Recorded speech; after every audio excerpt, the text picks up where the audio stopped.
Hey there guys, this is Robin Hood, and today I'm bringing you a list of the fixes and changes that are going to be made and going live across all platforms on June 4th and 5th.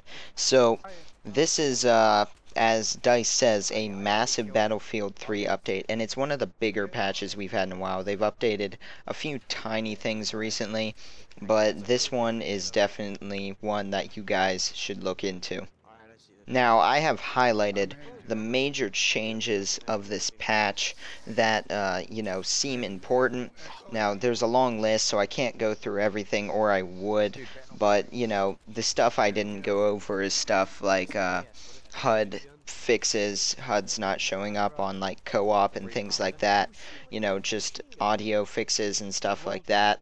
I'm going over mainly the important stuff such as weapon changes, and don't get me wrong, all of it's important, but the stuff that most of you people probably want to hear about. And real quickly, before we get to the patch changes, in the background is a game of Conquest that I played on Caspian border with some friends. Mostly vehicle gameplay, had a really nice run in a jet, or not incredible, but a decent run, stayed up for a long amount of time, and all that good stuff. But otherwise, let's go ahead and start taking a look at some of these changes. So, like I said before, this patch is going live on June 4th and 5th, and for PC and Xbox 360 worldwide, it will be live on June 4th. Once you fire up your game, it should start the update in either Xbox Live or Origin. And on PlayStation 3 in Japan and Asia, it will actually be going online June 5th, and in all other regions June 4th. So I don't know why that is. That's just what the sheet says. So if you're in Japan or Asia and playing on PlayStation 3, you're going to have to wait one more day, but that's not all that big of a deal. Otherwise, next major thing here is that and they put a lot of emphasis on this, the M26 Dart situation has been resolved. So those of you guys who know this and play the game a lot probably have gotten annoyed or maybe even used it and love it because it is overpowered. The M26 Dart shotgun, which is a lightweight shotgun system that is mounted under an assault rifle, and with the heavy barrel equipped, the M26 Dart would accidentally fire assault rifle bullets, they say, instead of shotgun pellets. Now, I don't know if anyone actually knew that. They just knew that with the heavy barrel it was way more accurate and you could snipe people with it.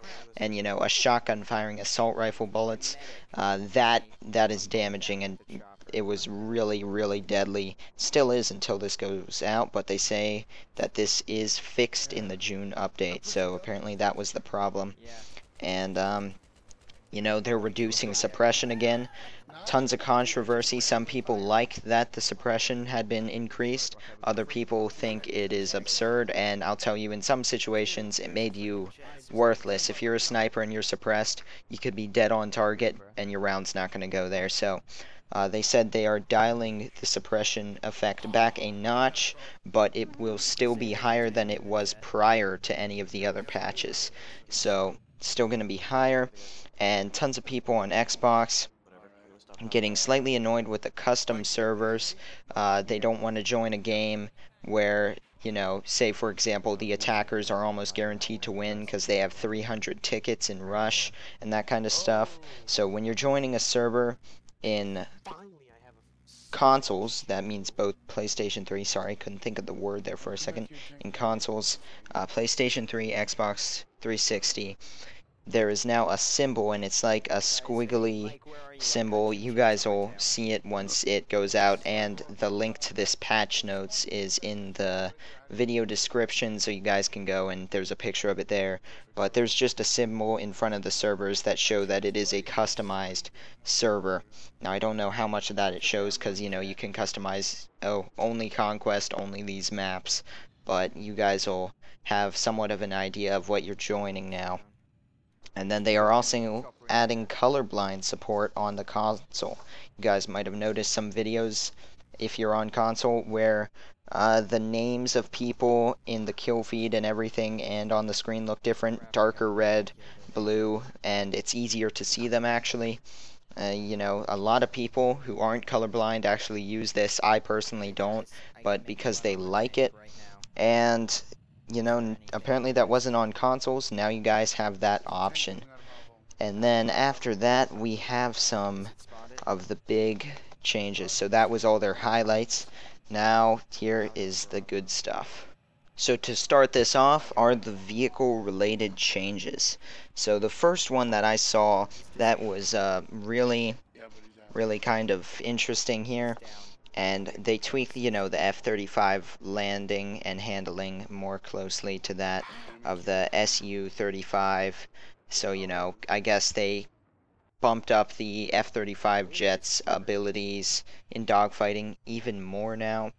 They also, this is the big one that I saw, jet and helicopter ECM jammer should now deflect missiles more reliably when it is active. Before this, it was just kind of randomized, it feels, you know. Sometimes it would work, sometimes it didn't, and you don't really want that, so they say they fixed it, hopefully they did.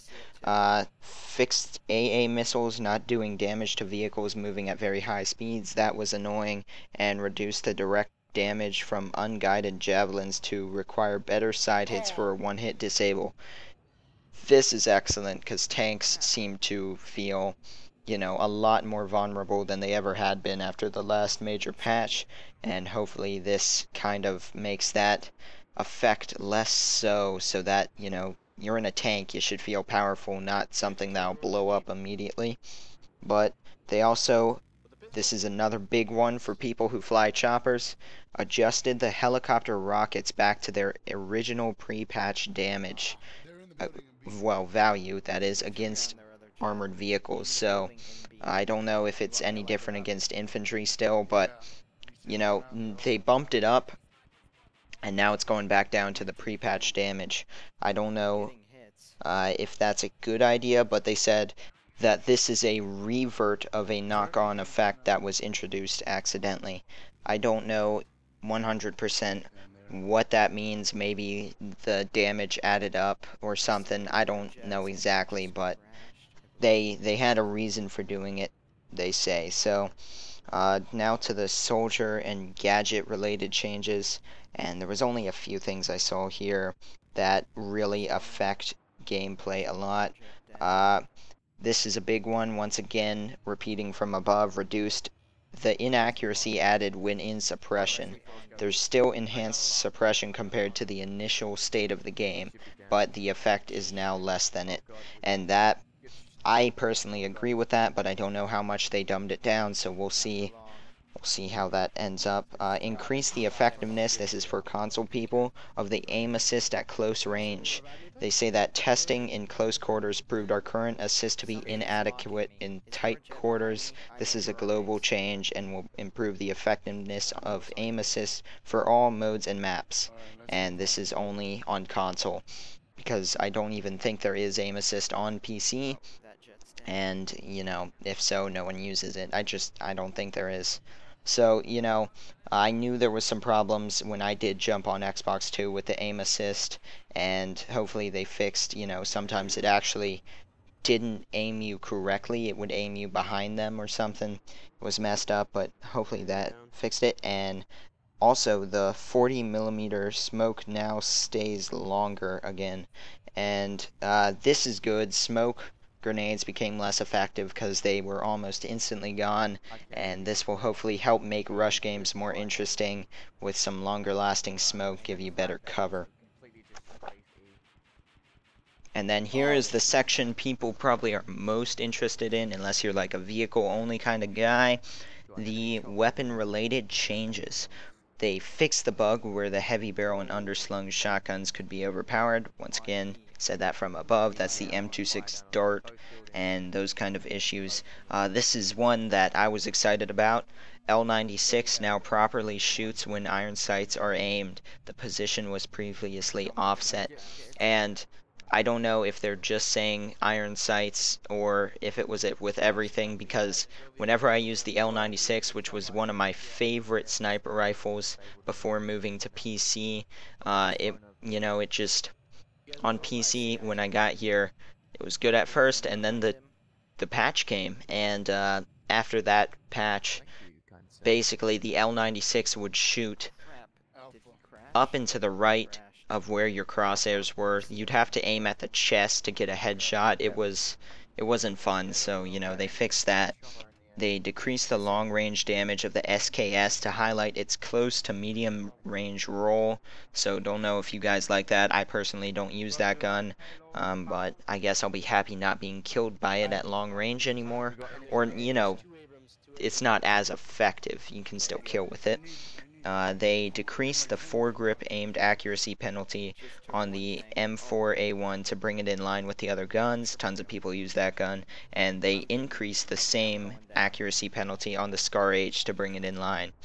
And then they also, last patch, they overpatched the FAMAS and made it an absolutely terrible weapon. And it just kind of sucked.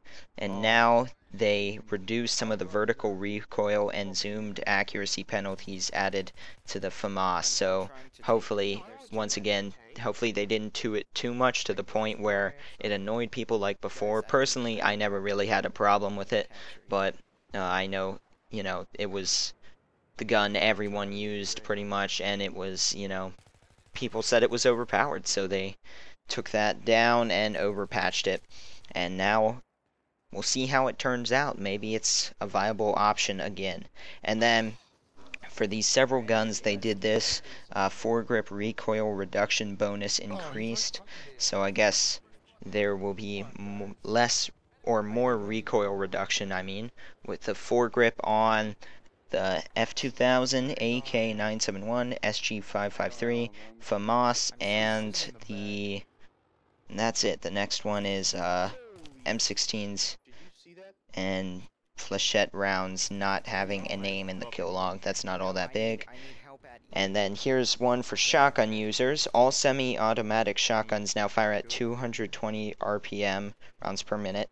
There was previously simply a small difference between them, whereas now they have different pellet counts instead of rates of fire. So I don't know if the damage or anything is different on the shotguns, but now you're not looking at speed of fire on the semi-auto shotguns. It's all just what you call it, pellet counts. Yeah, so that's something interesting here. And real quickly, this is the end of the game. Just being really aggressive with the chopper since they have 4 tickets left. And then the last big one is the 870s. This is a shotgun again. Pump speed has been increased slightly from 0.55 seconds to 0.48 seconds, and that's good because when I had to do that Battlefield 3 Armory episode for you guys with that gun, that slow fire speed absolutely killed me. Otherwise, there's only one more big change that is, and that is fix the issue where footsteps couldn't be heard behind you, and tons of people rely on that to tell when they're about to be killed from behind. So if you were one of the sound whores, then you know, that's good for you, and it makes sense anyway that should be fixed. But otherwise, guys, that's the end of that game. Hopefully you guys are looking forward to this patch. The link to the updates is in the description, and otherwise, guys, subscribe for more if you haven't, and I will see you guys next time. Thank you for watching.